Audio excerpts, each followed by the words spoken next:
Hello and welcome to another video tutorial here on understanding body language. Liars, cheese and happy feet. Hope everyone's okay and having a good Monday. So the video I did for you this morning was Justin Bieber. This lady here, Mariah Yeater, has alleged that he is the father of her 4-month-old son. So what we did this morning, we analysed Justin Bieber's statements and facial expressions and things like that, and we got a relatively inconsistent view of whether he was actually telling the whole truth or whether he was potentially concealing information. So we didn't come to an accurate conclusion because we need other videos to see if we can make a comparison between the two, because that's what body language is all about, trying to find comparisons between emotions and gestures and expressions and see how they alter occasionally from what people do naturally. So, what I've got for you today is the interview that this lady, Mariah, has done on American television. It's only a little segment of the full interview, which I've not seen. However, I don't think I need to see the rest. So, let's start the video. You can watch it first, and then we'll run through it afterwards. So, tell me about the night, the concert. What was it like that night in Staples? He immediately took a liking to me. And we just got to talking, and it was kind of me and him with other people elsewhere. And then he eventually asked me, he said, "Would you mind if we can go somewhere and be alone?" And then when we got to, turned out to be a bathroom, his whole demeanor changed. It went from cute and gushy, to just more aggressive. There are people watching this. Okay, so let's stop it right there and let's run to the very start. Okay, so I see things glaringly obvious here from a body language perspective and a statement analysis perspective. So let's start at the beginning and let's see what we spot. So tell me about the night, the concert. What was it like that night in Staples? He immediately took a liking to me. Okay, so the first thing I notice here is a decreased blinking rate. We just got to talking, and it was kind of me and him. Okay, so the first thing I notice also here is that particular hand gesture. Now then, when you talk about two people who have a connection or some kind of sexual connection, the hands will interlock. It's a classic symbol or a classic gestural emblem of intimacy and being close with someone. So the hands will come and interlock. However, what we see there is when she says, watch that again. To talking, and it was kind of me and him. Me and him, but look at the distance she's making with her hands. Watch that one more time.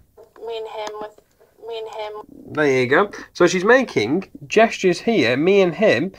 From a body language perspective, it looks like these are not connected clearly, so that might be an indication of what actually happened just based on that hand gesture alone, because she's talking about intimacy here, but her hand gestures don't show intimacy, because those hands and fingers should be interlocked. Me and him with other people elsewhere. So other people, now note the hand gesture she makes for other people. Me and him with other. Okay, so other people is the hands going round. Okay, now where do we see that particular expression? In acting. Elsewhere, and then he eventually asked me, he said, "Would you mind if we can go somewhere and be alone?" And then when we got to, turned out to be a bathroom, his whole demeanor changed. Okay, so note that particular expression there with the hands.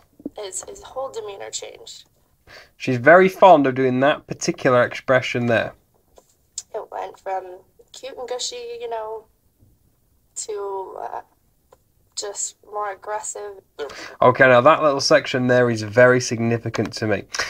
Let's watch it one more time. His whole demeanor changed.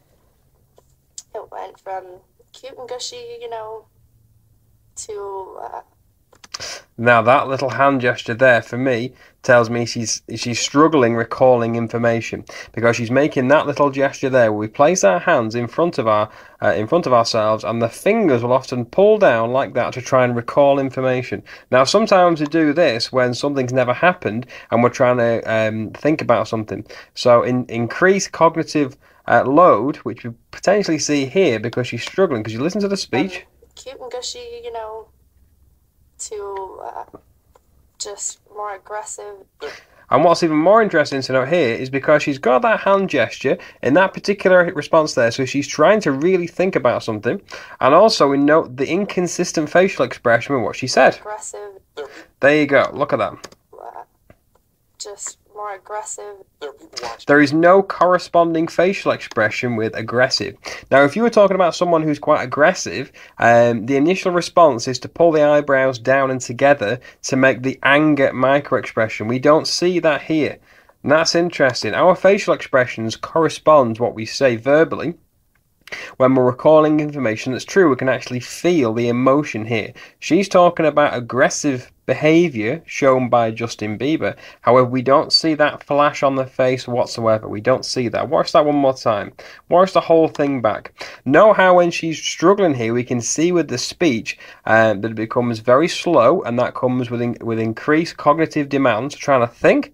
That's when the hand comes in like that to think, by the fingers pressing down very slightly. And then we can see inconsistent facial expressions with the verbal communication. So watch that section one more time.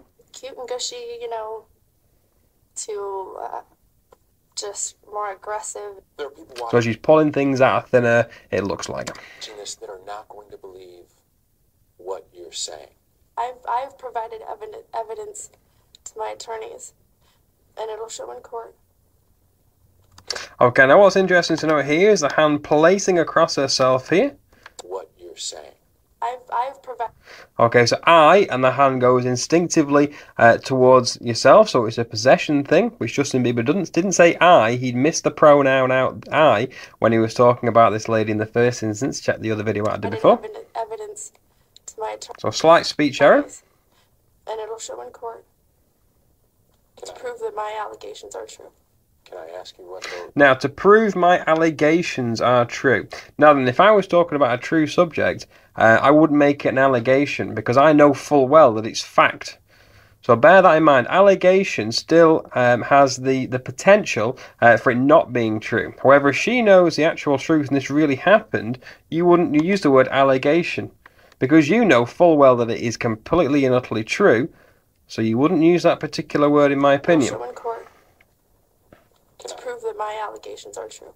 Can I ask you what that proof might be, or can we have any clean up? I have to be...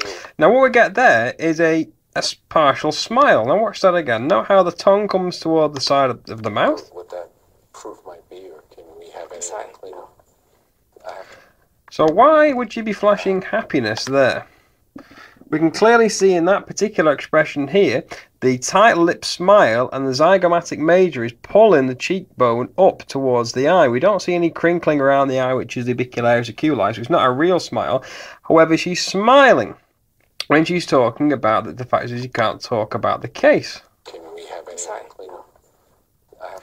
Now then, is that something called duping delight? Now then, we get duping delight when our lies are potentially being believed by the other person. We get a sense of delight that we're actually getting one over on somebody else. And that is where it comes in. We often get that with a smile in the wrong place.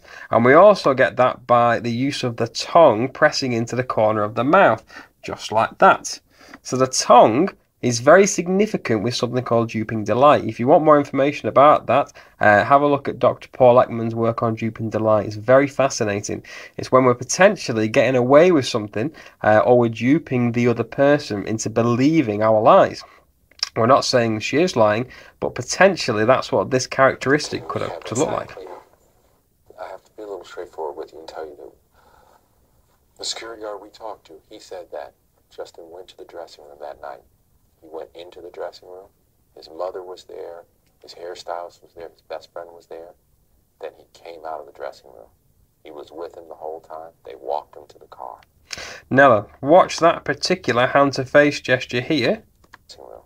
He was with So she's not using the fingertips, she's using the knuckle. him the whole time. They walked him. We make hand-to-face gestures often when we feel stress, internal stress. It's not the whole case, and we can also see a lack of pupil dilation as well because those pupils there are massively constricted. To the car. So that's very interesting to note. Why would he say that? So I apologise. Let's watch the video. I was talking over that Why bit. would he say that? No comment. Okay, so I do apologise. We're talking over that last section. Just listen to it again. He was with him the whole time. They walked him to the car. Why would he say that? No comment. Okay, so we've got a no comment during a very relaxed interview.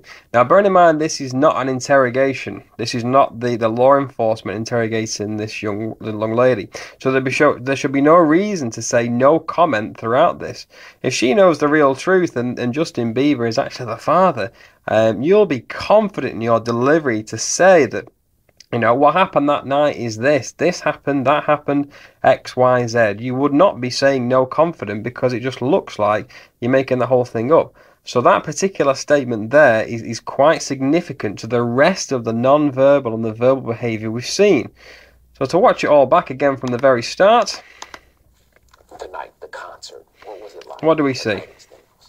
He immediately Decreased took a liking blinking, to right. me. And we just got to talking, and you know, it was kind of me and So him lack with of other people intimacy. elsewhere, and then he eventually asked me, he said, "Would you mind if we can go somewhere and be alone?" And then when we got to turn out Pause, to the speech bathroom, error. Note the lip movement and there. then when we got to turn Particular expression there. out to be a bathroom, his whole demeanor changed. It went from cute and gushy, you know. Okay, so watch the hand gesture to just think, oh, it'll come to me in a minute. Oh, there we go.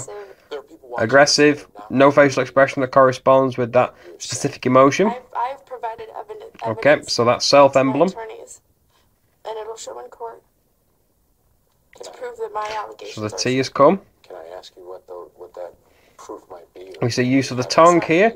Then the smile comes in. Micro expression, very fast. The security guard we talked to, he said that Justin went to the dressing room that night. He went into the dressing room. His mother was there. His hairstylist was there. His best friend was there. Then he came out of the dressing room. Okay, self-adapter. The whole time they walked him to the car. Why would he say that? No comment. So there we go. So unable to answer that question.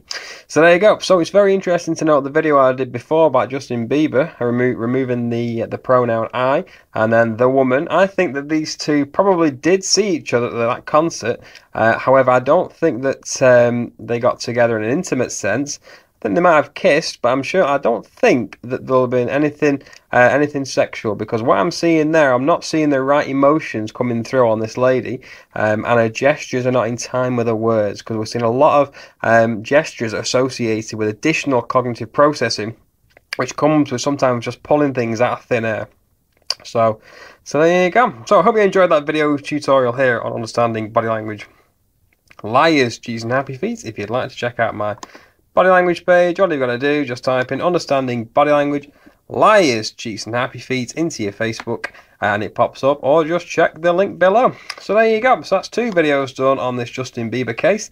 I'm going to wait for the full interview to come out and see what the rest of her body language and her statements are like. Remember, I've never seen this girl ever. I've only just seen this video literally about an hour ago. So we can't get an understanding of her baseline, what she does naturally and normally, so we can't get a true and accurate read. However, the statements that she gives and the body language she shows off is showing characteristics of potentially not telling the whole truth. But again, we'll all know when the DNA test comes out, and we'll see what happens next. So there you go. So from everyone here, understanding body language, liars, cheeks and happy feet, take care, and bye-bye for now.